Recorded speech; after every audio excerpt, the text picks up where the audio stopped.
بسم اللہ الرحمن الرحیم۔ مطالب الفرقان، سورہ فاتر، نمبر 35۔ قرآن مجید کی تفسیر خود قرآن مجید سے، از علامہ غلام احمد پرویز صاحب، اخذ و تلخیص محمد اکبر دکشت بھارتواج، نظر ثانی ڈاکٹر انعام الحق۔ سورہ فاتر مکی، نمبر 35۔ بسم اللہ الرحمن الرحیم۔ اے اللہ، میری تمام تر کوششوں کا مقصد ربوبیت عامہ کے لیے تیری صفات کو بانداز رحمانیت و رحیمیت معاشرہ کے اندر ظہور میں لانا ہے۔ سورہ فاتر آیت نمبر 11۔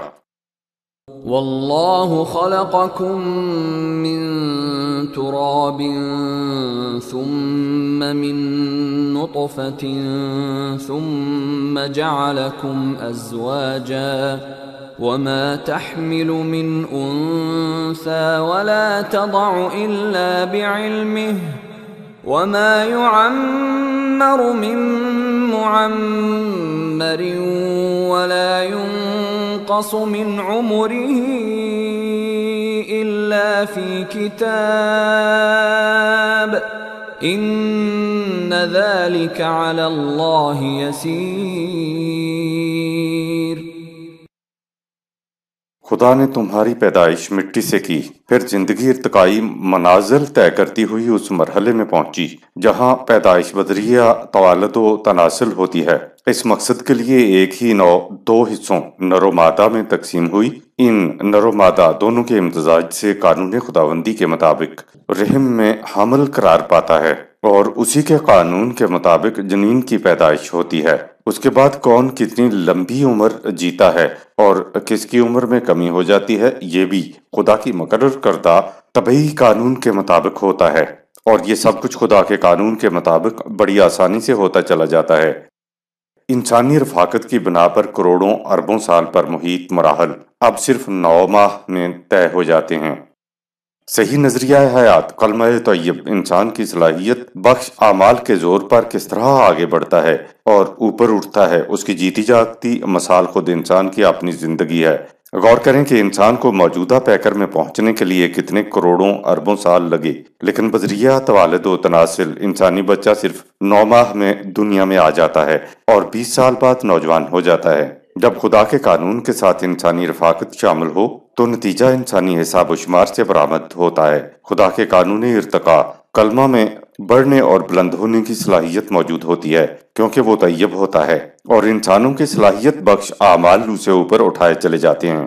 اگر صحت بخش طبعی قوانین کے مطابق زندگی بسر کی جائے تو عمر بڑھ جاتی ہے، اور ان کی خلاف ورزی کی جائے تو عمر گھٹ جاتی ہے۔ سورہ 3 آیت 144۔ آئیے اس کی مزید وضاحت کرتے ہیں۔ آپ کو یاد ہوگا کہ اگر خدا کے قوانین اور پروگرام بغیر انسانی رفاقت کے از خود چلتے رہیں تو خدا کا ایک ایک دن ہمارے 50 ہزار سال کا ہوتا ہے، لیکن انسانی رفاقت کے ساتھ خدا کے وہی قوانین اور پروگرام انسانی حساب و شمار سے آگے بڑھنے لگتے ہیں۔ اس آیت میں انسان کی تخلیق مٹی سے بتائی گئی ہے۔ پہلے انسانی علم کی کمی کی وجہ سے انسان یہ سمجھنے پر مجبور تھا کہ خدا نے مٹی کا پتلا بنایا ہوگا اور پھر اس میں جان ڈال دی ہوگی تو وہ چلنے پھرنے لگا۔ آج سائنس کے انکشافات کی وجہ سے نئے حقائق ہمارے سامنے آتے ہیں۔ اس لحاظ سے ہم خوش قسمت ہیں کہ ایسے دور میں پیدا ہوئے جب انسانی علم نے اتنی ترقی کر لی ہے۔ آج قرآن کے حقائق ہماری سمجھ میں نسبتاً آسانی سے آ جاتے ہیں۔ ظاہر ہے کہ پہلے علم انسانی اتنی بلند سطح پر نہیں پہنچا تھا۔ اگر ہم بھی اس دور میں ہوتے تو یہی کچھ ہماری سمجھ میں بھی آتا۔ یہ مذہبی پیشوائیت کی غلطی ہے کہ ایک دور کی قرآن فہمی کو حرف آخر سمجھ لیا گیا۔ یہ کہتے ہیں کہ عصر حاضر میں اگر مزید انکشافات ہمارے سامنے آئے ہیں تو ان کی روشنی میں سابقہ قرآن فہمی میں تبدیلی نہیں ہو سکتی، کیونکہ مذہبی پیشوائیت کی قرآن فہمی مذہب بن گئی ہے اور اس میں کوئی تبدیلی نہیں ہو سکتی۔ یہی جمود قوموں کو لے ڈوبتا ہے۔ قرآن کے اعجاز پر غور کیجئے کہ اتنی بسیط حقیقت کو وہ بیان کر رہا ہے کہ خدا کے پروگرام کے مطابق جو بھی ایک مرحلہ ہوتا ہے وہ بہت لمبی مدت میں طے ہوتا ہے، لیکن جب خدا کے قوانین اور پروگرام کے ساتھ انسانی رفاقت شامل ہوتی ہے تو وہی لمبے عرصے بڑی تیزی کے ساتھ طے ہو جاتے ہیں۔